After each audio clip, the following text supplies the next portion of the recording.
compartir con ustedes es un texto que parcialmente está publicado en mi libro que se llama La otra cara de Jano, pero luego lo fui modificando, le fui sacando cosas, agregando otras y combinando con imágenes y quedó una cosa bastante distinta, medio parecida, medio distinta. El título, como ustedes imaginarán, tiene mucho que ver con un famoso libro de Umberto Eco que se llama El lector infábula. Yo hice un juego de palabras ahí para referirme a los modos en que se han ficcionalizado, representado literalmente bibliotecas. Esto es un poco la idea de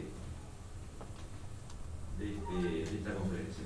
Como el tema de la conferencia amenaza con ser inagotable, voy a procurar centrarme en casos de la literatura argentina, aunque para empezar, como es fácil de presumir, la cita obligada es El Quijote. Me refiero al célebre capítulo 6 de la primera parte, el conocido como del escrutinio, del donoso y gran escrutinio que el cura y el barbero hicieron en la librería de nuestro ingenioso Hidalgo. Quijano ya ha tenido su primera salida de 3 días y quienes lo rodean han advertido su delirio, de modo que deciden buscar en su biblioteca la causa de su locura. Aunque en el capítulo 24 se nos dice que tiene 300 libros, aquí solo habla de 100, lo que no es poca cosa para aquellos años. Y en el escrutinio se mencionan poco menos de 30, divididos en 3 grupos: libros de caballería, novelas pastoriles y poesía heroica, que abarcan un periodo que va de 1508 a 1591, el año en que probablemente Cervantes comenzó a escribir El Quijote. Pero más allá de los datos más o menos eruditos, lo que me interesa destacar es la riqueza del episodio, lleno de seductoras reflexiones y de flagrantes ironías. Para el cura, Pero Pérez, el barbero Maese Nicolás y el ama son los libros de caballería los que han enloquecido al hidalgo y por eso nos dicen la hoguera. Sin embargo, algunos se salvan, como El Amadís de Gaula de García Rodríguez de Montalvo de 1508 y la historia del famoso caballero tirante el Blanco, el clásico de Joanot Bartorell, del que circulaba una edición traducida anónima de 1511. En boca de sus personajes, Cervantes se da el gusto de homenajear a sus libros más admirados e incluso de exponer las razones de esas excepciones, como cuando, en palabras del cura, dice de la novela de Martorell, que, cito, por su estilo es este el mejor libro del mundo. Aquí comen los caballeros y duermen y mueren en sus camas, y hacen testamento antes de su muerte, con estas cosas de que todos los demás libros carecen. O sea, Cervantes elogia el carácter más realista de los libros que fundan el género en contra de los excesos de fantasía de sus sucesores, y en cierto sentido preanuncia el final mismo de su propia novela. Como sabemos, Quijote muere en la cama. Con las novelas pastoriles, los escrutiñadores son más benévolos, aunque la sobrina de Quijano advierte que, cito, bien los puede vuestra merced mandar quemar a los demás, como los demás, porque no sería mucho que, habiendo sanado mi señor tío de la enfermedad caballeresca, leyendo estos se le antojase de hacerse pastor y andarse por los bosques y prados cantando y tañendo, y, lo que sería peor, hacerse poeta, que según dicen es enfermedad incurable y pegadiza. Llamativamente, Cervantes incluye en el repertorio de novelas pastoriles a un libro suyo, La Galatea, publicada en Alcalá de Henares en 1585 y que también formaba parte de la biblioteca de Quijano. De modo que, en El Quijote, Cervantes nos dice que su personaje había leído Cervantes. Y no solo esto, dice el cura: muchos años ha que es grande amigo mío ese Cervantes, y sé que es más versado en desdichas que en versos. Su libro tiene algo de buena invención, propone algo y no concluye nada. Es menester esperar la segunda parte que promete. O sea, critica su propia novela, promete enmendarla y como buen vendedor anuncia la segunda parte, la que finalmente nunca llegó a escribir. No hay una segunda parte de La Galatea. Por último, los comentarios abundan en elogios cuando se refieren a los libros de poesía heroica. Allí se advierte el prestigio que aún rodeaba a la literatura en verso, sea poesía o teatro, en desmedro de los géneros en prosa, que eran considerados de mero entretenimiento y aún dañinos para los lectores. Ya en el capítulo 5, el cura se refería a ese carácter nocivo. Cito: encomendados sean a Satanás y a Barrabás tales libros, que así han echado a perder al más delicado entendimiento que había en toda la Mancha. Y la sobrina agrega arrepentida: mas yo me tengo la culpa de todo, que no avisé a vuestras mercedes de los disparates de mi señor tío. para que los remediaran antes de llegar a lo que ha llegado y quemaran todos esos descomulgados libros que tienen muchos que bien merecen ser abrazados como si fueran de herejes. Ya en pleno escrutinio, el cura, agotado de evaluar libro por libro, protesta, pues no hay más que hacer, sino entregarlos al brazo seglar del ama, y no se me pregunte el por qué, que sería nunca acabar. He recuperado estas citas porque es evidente la fina ironía de Cervantes apunta aquí a la Inquisición. Las menciones de Satanás, libros descomulgados, herejes y brazo seglar tienen una referencia común y se procura poner de relieve el alcance disparatado de la mano del Santo Oficio y su poderosa penetración en la mente de humildes aldeanos, quienes prefieren quemar todo antes de tener problemas. No hay que olvidar que se llamaba brazo seglar a la justicia civil, que ejecutaba las sentencias de la Inquisición, de manera que entregar los libros al brazo seglar del ama significa que todos, incluso una criada, podían transformarse en improvisados inquisidores. Pero lo verdaderamente curioso es que ninguno de los libros escrutados eran considerados heréticos y no figuraban en el célebre Index Librorum Prohibitorum, creado en 1558 por el Santo Oficio, de donde la condena a la hoguera por resultar dañinos y perjudiciales solo puede leerse en un sentido irónico, como si los aldeanos biblioclastas resultaran, como suele decirse, más papistas que el Papa. Ya en el capítulo 7 nos enteramos que el ama quemó en el corral todos los libros, incluso los que según el escrutinio debían salvarse, y así se cumplió el refrán, dice la novela, en ellos de que pagan a las veces justos por pecadores. Para que Quijano no se enterase de la quema de sus libros, el cura y el barbero decidieron que le murasen y tapiasen el aposento de los libros y que dijesen que un encantador se los había llevado. Otra vez la ironía. Queman los libros para evitar su locura y a la vez inventan explicaciones que la potencian. ¿Quiénes son entonces los locos? Al final nos referiremos a aquellos libros apurados que todavía siguen apareciendo. Vayamos ahora sí, después de este introito cervantino, a la literatura argentina, aunque por un momento deba seguir hablando del Quijote. Potpurrí, la primera novela de Eugenio Cambaceres, se publicó en Buenos Aires en 1882.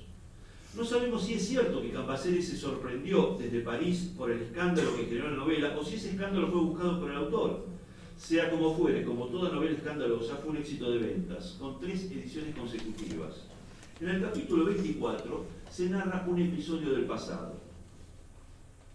Hacia 1863, cuando el narrador tenía poco menos de 20 años. Obligado por su madre, debe visitar la casa de don Pepe, Misia Pepa y sus numerosas hijas. Allí pone de manifiesto la mirada distanciada y cínica de un patricio, implacable con los inmigrantes gallegos, pero también contra su propia clase y contra sí mismo. Dice, figúrense ustedes, por otra parte, el papel fuerte que representaría un sanguango de mi edad, masa neutra, ni chicha ni limonada, ni hombre ni muchacho, chapetón, corto de genio y zurdo de maneras, sobre todo en punto a roce de mujeres. La torpeza y la incomodidad lo hacen tropezar a la entrada de la casa y luego derramar la taza de chocolate encima de la señora. Para salir del mal trance con acusaciones de bruto e infeliz, y viendo que el español resultaba el menos agresivo para con él, inicia una charla sobre libros. Nada, nada, opinó don Pepe, no me venga usted con esos librejos que se escriben en el día de hoy, en que cualquier petate se mete al literato, herejías como la vida de Jesús, o paporretas y necedades como Los Miserables, o cosa del franchute ese farsante y charlatán. Háblenle usted de autores viejos, como de un Lope de Vega, de un Calderón de la Barca, un Cervantes. Esos sí eran verdaderos talentazos. Como el narrador conocía el Quijote y en tren de agraciarse con el español, cita un fragmento de la novela y agrega: voy a mostrárselo, pues veo desde aquí que ese monumento de la inteligencia humana, el Quijote, ocupa un puesto de honor en su biblioteca. Don Pepe quiere evitarlo, pero no alcanza a hacerlo, de modo que el joven toma el libro, tironea para sacarlo y se cae al suelo de espaldas. La biblioteca no era tal, sino madera pintada, que figuraba la existencia de libros inexistentes. El episodio resulta tan bochornoso que el joven narrador aprovecha esta ocasión para irse por fin de la casa. Muchos elementos de interés encierra este breve episodio. La burla del dandy, afrancesado hacia los gallegos inmigrantes que ostentan una cultura fingida, falsa, un simulacro de biblioteca que representa libros no leídos. El contraste entre las dos culturas puesto de manifiesto en el rechazo de Víctor Hugo, el franchute, farsante y charlatán, y los clásicos de la literatura española, contraste que se arrastra desde los hombres del romanticismo argentino, desde su francofilia y su hispanofobia. La biblioteca falsa como un modo de aparentar una cultura que no se tiene, como el complejo de lo que hoy llamaríamos un nuevo rico, que busca paliar su falta de formación en tanto requisito necesario para el ascenso y la aceptación sociales.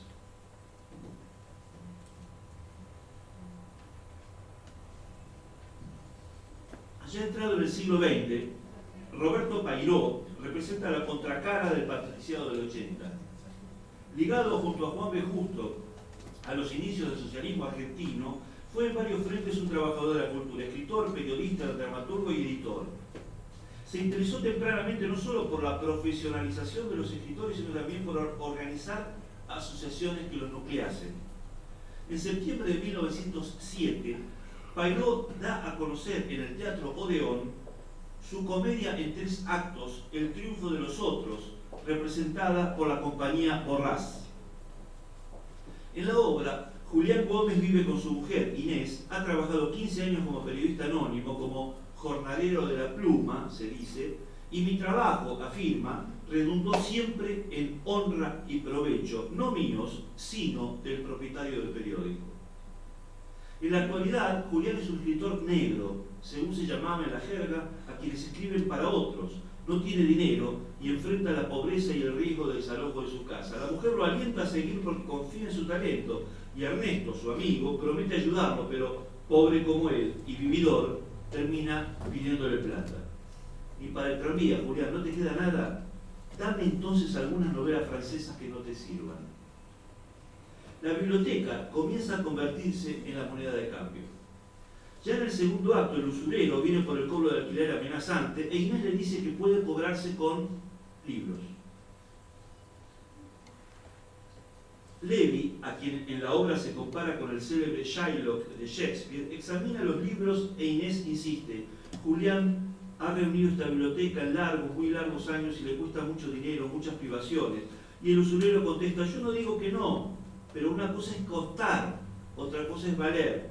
Y estos libros no valen nada, en plaza no hay quien te dé nada por ellos. Entre las indicaciones escénicas del comienzo del tercer acto, la obra dice: ha desaparecido la biblioteca. Aquí no estamos ante una biblioteca peligrosa, ni ante una biblioteca simulada. Aquí ni se mencionan los libros que la integran, porque la eficacia de su desaparición adopta la forma de la denuncia. La biblioteca expoliada deviene un predicado de la explotación del escritor. La obra que al final lo consagrará a Julián se llama, significativamente, Anónimo. Pero esa consagración llegará tarde porque Julián ha enloquecido y el triunfo será, como siempre, de los otros. El mensaje de Pairó es claro: Julián no es ninguno de los tipos sociales que pululaban por entonces en los círculos intelectuales. Ni bohemio, ni vago, ni loco, ni suicida. Julián es un escritor brillante, cuyo talento ha sido exprimido por las condiciones de trabajo que son sometidos los escritores negros. Y la pérdida de su biblioteca es antesala y síntoma de su propia destrucción.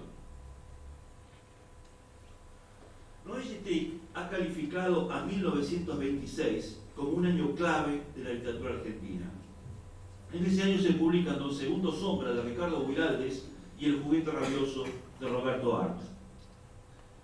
Por supuesto, las novelas tienen más elementos en común que el año de edición, y la crítica se ha visto tentada muchas veces al estudio comparativo de ambas. Entre las semejanzas, la más obvia se detiene en el género, aquel que los alemanes bautizaron como Bildungsroman y que los franceses tradujeron como Roman d'apprentissage. Dos historias de adolescentes de 14 años que se inician a la vida adulta, modelan sus conductas, maduran. Entre las diferencias, no menos obvio resulta el contraste entre el ámbito rural y la escenografía urbana. Lo que aquí me interesa destacar es que desde sus orígenes, los grandes narradores del género se han enfrentado con un problema. ¿Cómo tornar verosímil que el pobre niño desdichado que se formó a los tumbos se ha ido transformando en el narrador culto que nos cuenta la historia. Cómo Fabio Cáceres, el gauchito casi analfabeto que protagoniza la novela, ha podido llegar a ser el exquisito escritor que estamos leyendo. ¿Cómo resuelve entonces Guiraldes el problema del narrador? Sobre el final de la novela, Fabio descubre que es heredero de una estancia y conoce a Raucho Galván. Las lecturas provienen de este segundo guía que le ofrece su biblioteca en una virtual segunda etapa de su formación que la novela no narra. Como se ha dicho, la sentencia tan citada que Raucho transmite a Fabio, yo soy un cajetilla gauchao y vos dentro de poco vas a ser un gaucho acajetillado, pone de manifiesto el pacto que propugnaba Lugones, la reconciliación de la oligarquía con el gaucho. Pero además explicita la función de los libros en ese proceso de transformación, ya que son los libros los que, según Raucho, deben acompañar al dinero y las propiedades para que el gaucho pueda finalmente convertirse en cajetilla. Como en la historia de Fabio Cáceres, El juguete rabioso, la novela de Silvio Astier, comienza cuando deja la escuela y debe ir a trabajar. Si en la novela de Guiraldes los libros llegan al final, de la mano de Raucho, aquí la formación libresca está presente en el inicio de la novela, casi como si fuera una petición de principio.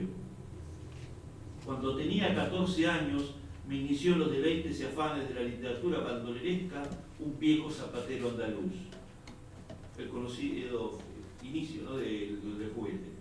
Como se ve, la presentación del género de iniciación me inició, ¿no?, con un primer guía que es nada menos que un inmigrante, va de la mano de los libros. La oposición a educación en la escuela versus educación en la vida o en la calle no solo resulta un principio estructurante en el juguete, sino que vuelve a aparecer como un leitmotiv en las aguafuertes de Art. La educación en la escuela, como se puede leer en otros autores de la época, es sinónimo de inutilidad, represión y tedio. Se podría decir con las palabras de Art que hay libros de poetas y libros de tontos, y que la línea divisoria entre unos y otros solo existe en la antología que el propio Art fabrica a voluntad. La lectura del juguete nos permite ir más allá y afirmar que los libros de los tontos los vemos en la escuela. Los de los poetas hay que conseguirlos en otro lado. Al menos es lo que parece decirnos uno de los episodios más famosos de la novela del 26, el del robo a la biblioteca de la escuela. En ese episodio resultan bien explícitas las lecciones de los ladrones. Las montañas de oro de Lugones solo tiene un valor de cambio. En la novela se dice, es un libro agotado, 10 pesos te lo dan en cualquier parte. Pero también encuentro un libro sobre Baudelaire, en cambio, y dicen, es hermosísimo, me lo llevo para mi casa. No hace falta agregar, creo, que Leopoldo Lugones ocupaba un lugar absolutamente central en el campo literario argentino de los años 20. Con esta referencia despectiva deslizada en la primera novela, resulta evidente que aquel Art de 20 y pico de años entraba a ese campo literario sin pedir permiso y pateando la puerta. En cualquier caso, queda claro, como lo demostró Ricardo Piglia, que el acceso a los libros para quien opta por la escuela de la calle está asociado al delito. Delito a dos puntas, porque hay que cometer un robo para acceder a los libros, robar en la biblioteca, y porque en Art, dice Piglia, la lectura tiene siempre un efecto perturbador y delictivo. Los libros, entonces, no son el modelo de la ejemplaridad social, sino una puerta que se abre a bandidos, poetas y aventureros para acceder al reconocimiento social desde abajo. Ahora bien, si nuestro tema son las bibliotecas y los libros, en nuestra literatura es necesario hacer una escala en Borges. Aquí, en homenaje al tiempo que tenemos, voy a saltear Borges porque es lo más conocido. Había algunas imágenes de Borges. Aquí la idea que yo tengo sobre Borges es que los libros en Borges y la biblioteca siempre son el motor de la narración. Eso está en el prólogo de las ficciones, dice, más razonable, más inepto, más arrogante, he preferido la escritura de notas sobre libros imaginarios. Y luego dice, desvarío laborioso del profesor de componer vastos libros, el de explayar en 500 páginas una idea cuya perfecta exposición oral cabe en pocos minutos. Mejor procedimiento es simular que esos libros ya existen y ofrecer un resumen, un comentario. La idea de inventar libros como motor de su propia literatura. Salteo Borges entonces y sigo. Algunas veces se ha dicho que Ricardo Piglia llegó a ocupar en el campo literario argentino el lugar que solía ocupar Borges. Por supuesto, existen muchas evidencias que los distancian, empezando por las ideológicas, pero es verdad que esa conjunción entre sólida erudición y proyecto narrativo transgresor, sumado a su capacidad de postular geniales intuiciones, que luego cita todo el mundo, parece otorgarle ese lugar en el que no creo que Piglia se sintiera muy cómodo. Tempranamente, en algunos relatos de Piglia se puso de manifiesto la impronta borgiana, en especial en su estupendo homenaje a Roberto Arlt. Pero esa impronta se consolida en su primera novela, Respiración Artificial, publicada en 1980, en plena dictadura militar. No solo porque Borges es citado y su obra comentada en el cuerpo de la novela, sino precisamente con relación al tema que nos ocupa: libros reales y libros apócrifos, citas de primera, segunda y tercera mano, versiones de versiones, episodios ficcionales y episodios históricos. Quizá la parte de la novela que mejor ejemplifica lo dicho sea la historia de Vladimir Tarnowski, un polaco exiliado que vive en Concordia, Entre Ríos, y cuya biografía recupera fragmentos de la del escritor polaco Witold Gombrowicz. En el relato de la vida de Tarnowski aparecen sus dos descubrimientos, así lo llama él: la lectura de Mein Kampf de Adolf Hitler como la consecuencia lógica del racionalismo cartesiano, y el supuesto encuentro entre Hitler y Franz Kafka en el Café Arco de Praga en 1909.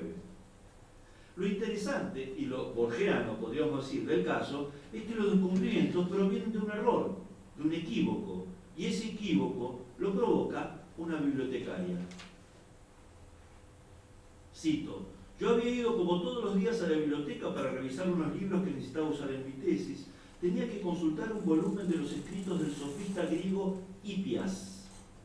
Y al pedir el ejemplar por un error en la clasificación de las fichas, en lugar del volumen del filósofo griego, me entregaron una edición anotada del libro de Adolf Hitler, Mein Kampf. Debo confesar, prosiguió Tarnowski, que jamás había leído yo ese libro, nunca se me hubiera ocurrido, por otra parte, leerlo, de no haber sido por ese error que conmovió y sobresaltó a la eficiente y pálida referencista de la biblioteca del British Museum. Otra vez, la biblioteca, los libros, el equívoco, el azar. Si una enciclopedia del mundo puede esconderse en las 4 páginas sobre Ubbad, si una imagen de ese mundo puede entreverse en una esfera de 1 centímetro de diámetro oculta en un sótano de la calle Garay, si ese mundo puede representarse también en la memoria inabarcable de Ireneo Funes, resulta verosímil entonces que toda la literatura y toda la filosofía puedan ser debatidas en el Club Social de Concordia, mientras un grupo de personajes excéntricos beben ginebra. El descentramiento de las jerarquías que provoca una lítote, otra lección borgiana. Las secuelas de Borges son infinitas y por supuesto no se limitan a la literatura argentina. Basta pensar en la secuela más difundida y de mayor alcance, la novela El nombre de la rosa, del italiano Umberto Eco, publicada en 1981, un texto de trama policial hipercodificado que plantea un enigma cuya clave de solución está, una vez más, en una biblioteca. En una abadía benedictina, en la primera mitad del siglo XIV, una serie de crímenes desafía la pericia de un franciscano inglés, Guillermo de Baskerville, y de su adláter Azzo de Melk. La motivación de la novela ha sido largamente citada. Eco dijo: tenía ganas de envenenar a un monje. Sobre el nombre de la rosa se ha escrito y debatido mucho. A los fines de nuestro tema, solo repetiremos lo afirmado por su autor. Todos me preguntan por qué Jorge evoca por el nombre a Borges y por qué Borges es tan malvado. No lo sé. Quería un ciego que custodiase una biblioteca, me parecía una buena idea narrativa. Y biblioteca más ciego solo puede dar Borges. También porque las deudas se pagan. Esa biblioteca tiene, según Eco, la forma de un laberinto manierista, una estructura con raíces y muchos callejones sin salida.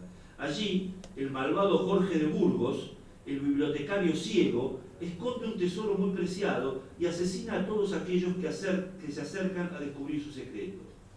Entre sus muchos méritos, la novela exhibe uno que me parece particularmente seductor. Jorge mata a través de un veneno con el que impregna las hojas de los códices. Ya no se trata de libros peligrosos por su contenido nocivo, son directamente libros que matan. Por un lado, libros que matan. Por otro, una biblioteca laberinto que esconde en su centro un libro prohibido y que, como el Minotauro de Creta, espera ansioso por su propia víctima.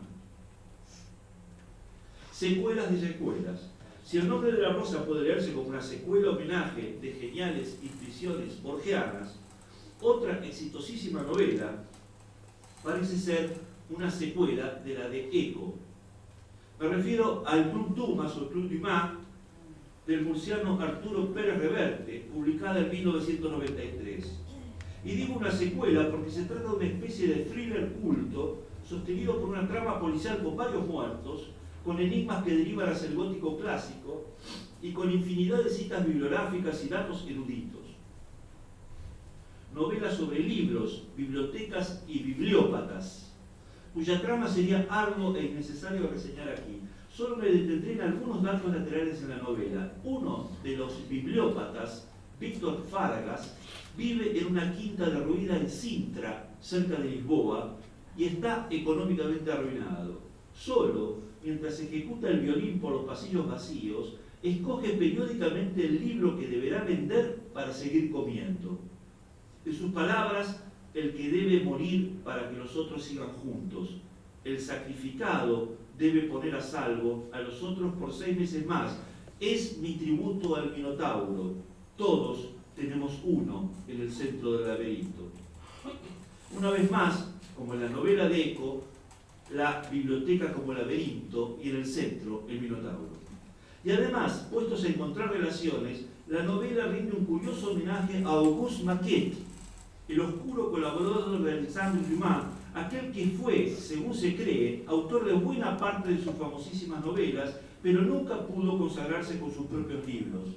Dice Pérez Reverte: hoy se le considera un escritor mediocre que aprovechó la fama del otro para ganar dinero, aunque no falta quien lo vea como una víctima explotada, el negro del gigante.